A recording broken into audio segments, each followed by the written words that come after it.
Hi hello नमस्कार, मी सोनुप्रिया तुम्हा सर्वांचं आपल्या नवीन एका व्हिडिओमध्ये स्वागत करते। सर्वांना श्री स्वामी समर्थ।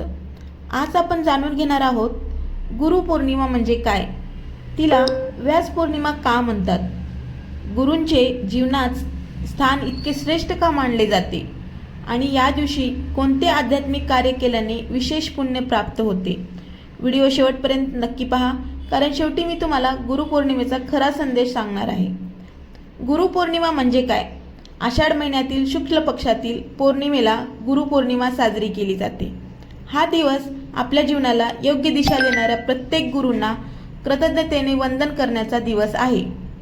आपल्याला जन्म देणारे आई वडील, शिक्षण देणारे शिक्षक, संस्कार देणारे संत आणि ईश्वर प्राप्तीचा मार्ग दाखवणारे आपले सद्गुरू, हे सर्व आपल्या जीवनातील गुरुच आहेत। म्हणून हा दिवस अत्यंत पवित्र दिवस मानला जातो। गुरुपौर्णिमा पावसाळ्यातच का येते?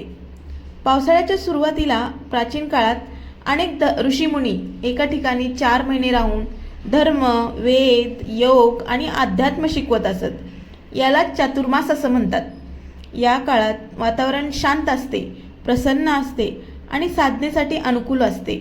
त्यामुळे शिष्यांना ज्ञान प्राप्त करणे सोपे जाते। जसा पाऊस कोरड्या जमिनीला जीवन देतो, तसाच सद्गुरू आपल्या ज्ञानाने भक्ताच्या जीवनात अनेक प्रकाश निर्माण करतो। याला व्यास पौर्णिमा का म्हणतात ते मी तुम्हाला सांगते।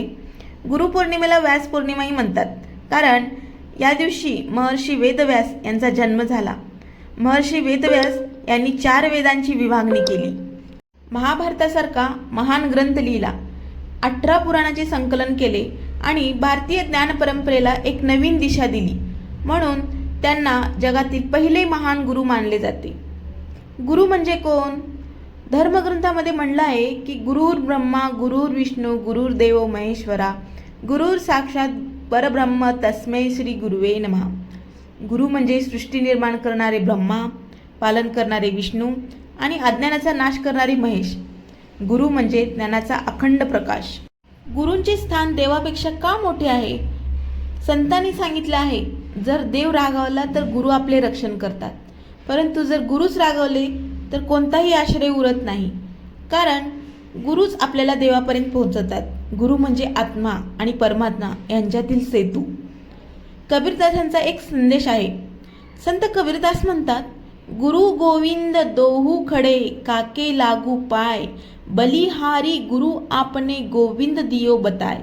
म्हणजे याचा अर्थ असा आहे, जर गुरु आणि देव दोघे समोर उभे असतील तर प्रथम गुरूंच्या चरणी नतमस्तक व्हावे, कारण गुरुच देवाकडे जाण्याचा मार्ग दाखवतात।